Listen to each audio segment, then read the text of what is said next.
Hello, Venus Fridays. Let's talk about what's going on with our divine feminine energy this week, as well as the astrological aromatherapy to support us with the energies this week. But first, let's talk about last week. So I was gone. I went to Mexico on vacation. It was amazing. Oh my gosh, felt so good to get warm and be by the ocean.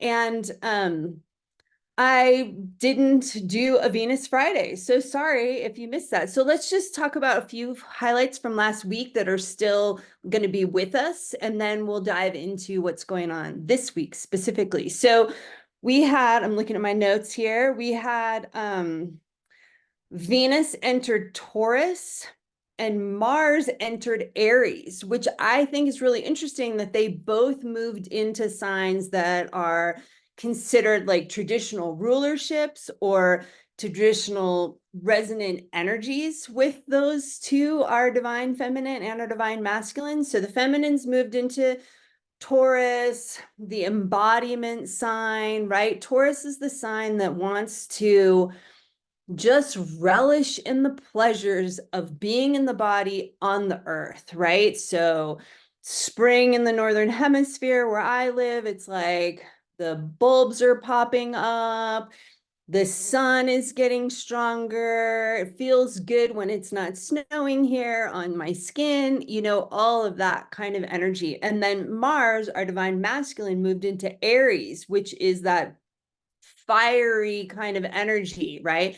So it's going to be interesting to see how those two kind of coming home, you could say, can impact us and help us navigate this kind of next month or so, right? Of the feminine being in a strong place for her and the masculine being in a strong place for him. But of course, there's shadow sides to both of those as always, right? So do we get with the feminine just so focused into the pleasurable aspects that we're not actually handling and doing our stuff, like overindulging, which is like the shadow side of Taurus, or the masculine, which we keep seeing a lot of, is the shadow side of Aries is this warring, fighting for the sake of fighting as opposed to for real change or justice, right? So much misguided information is happening right now and has been for a while. So here we are.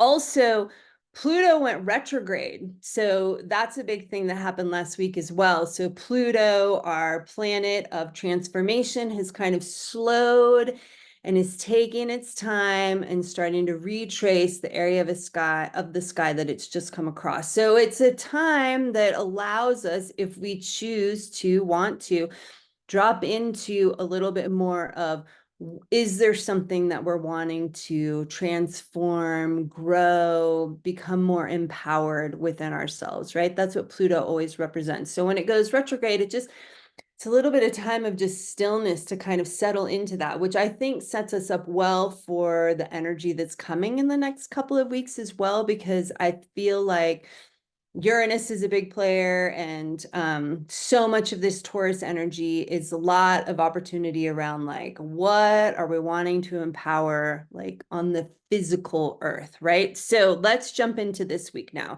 And I'm going to share my screen in just a minute so we can kind of see all of the cool stuff that's happening in stellarium.org, the astronomy software I'm always talking about and pitching. So first off, we have the moon meeting with Saturn today on Friday. So I feel like that helps. The moon highlights, right? It brings our awareness to, we notice the moon in the sky. What it touches is it lights up that area. And this is Saturn, which is like our practical real world planet. So I feel like this energy helps us to be practical with what are we wanting to do with all of this Taurus energy? What are we wanting to do with like our empowerment, the transformation, the things I was just speaking, as well as more of the sun's going to meet with Uranus next week. So we'll talk about that next Friday.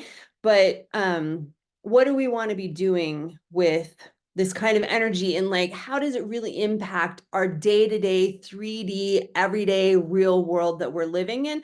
So let's go ahead and look at stellarium and just check this out in the sky because it's just cool to see where it's all happening. Okay, so here is today, Friday the 3rd, in the morning, 5 a.m. Even I'll just move it. Oh, we'll just leave it there. So here's the moon coming to meet with Saturn today.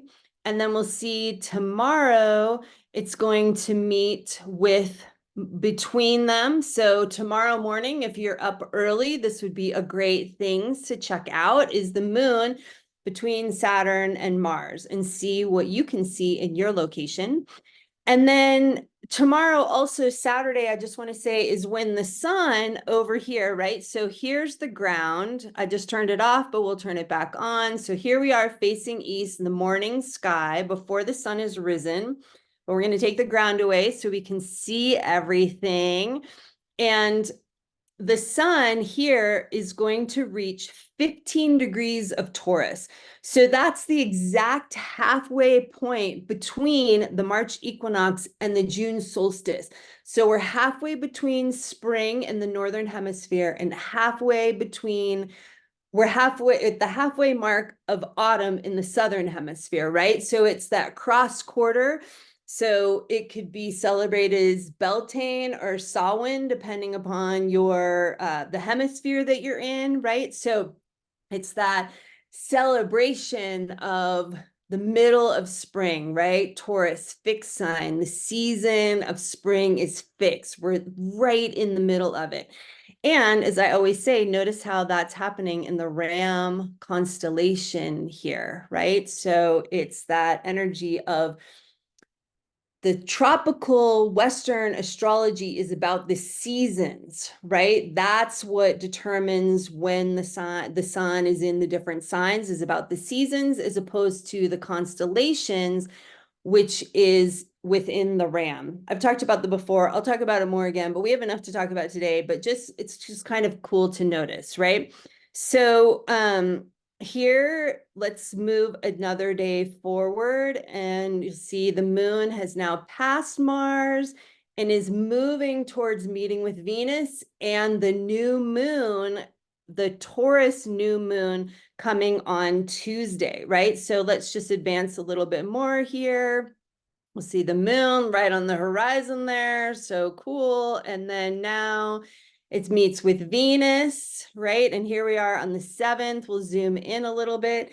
And then by the end of that day, which is later, it will be the actual new moon. And here we can see by the next morning, it's just moved a little bit past. So here's that Taurus new moon happening, which for the Celts, right, we talk about that Beltane aspect. So Beltane can be on the 1st of May, which has happened, or it can also be celebrated at that next full moon, which will be coming in the weeks to come, right? In a couple of weeks. So anyways, and then the moon is going to meet with Jupiter next, right? So the moon highlights Venus, even though it's not anything we can see because Venus is so close to the sun now. She is in the underworld. She's hidden from our view. She's going to be passing on the other side of the sun from our view. But the moon is lighting up that Venus Venusian energy in Taurus, right? So more of that highlighting, right? These two go really well together. The moon meeting with Venus in Taurus and then meeting with the sun in Taurus, of that embodiment, the divine feminine, right? The being aspect, right? That's why Taurus and Venus are so well aligned together, because Taurus is about being present, right? Being present with our experience, present in the body, feeling what the body's feeling, smelling the smells, tasting the tastes, hearing the sounds, right? Seeing the vision. Oh, sorry, I got my alarm going off here.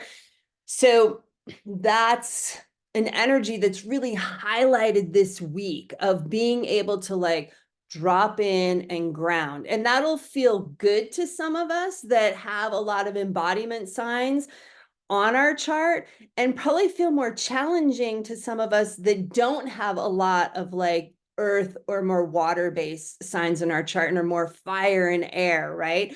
So it'll be interesting to see how we navigate it, but it's a great opportunity to like get outside, put your feet in the grass, like ground, earth, connect down into the body and just feel what you feel, right? As opposed to like, it has to be a certain way, or I don't want it to be like this, or I want it to be like this instead of just like, what feels good? I'm eating my lunch. How does this taste to me? How does it feel in my body? How does this type of food nourish and help my body? And I think it'll be a good opportunity to feel and connect into that Taurus embodied energy as we move into some of the next aspects that are coming in the next week, right? So lastly, I'm going to stop my screen share. Let's talk about some astrological aromatherapy that could help us navigate this. So there's a couple different ways that we could go. Like Taurus energy,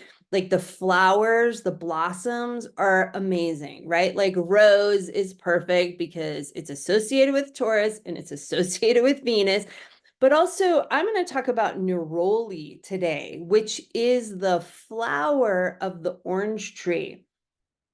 And it is like divine, like all of the flowers of the citrus trees are so like sweet smelling. They have that feel of like joy in a bottle, that sunshine, right? But all the flowers are amazing. So Neroli, why I wanted to bring in Neroli specifically, and if you can see, it's gonna run, but it's this beautiful like orangey flowery color, you know? Neroli is a nice one because it taps us into that Venus and Taurus energy, but it's also one that really helps us navigate like anxiety and stress. And I think with this Uranus energy that's coming and Mercury moving into Taurus, there can be kind of a ramped up aspect of to our nervous systems. And so I think Neroli will be a really lovely essence to help us, right? Help us stay with that pleasurable, feels good in the body type of energy that like smelling the roses, smelling the neroli blossom, smelling flowers does.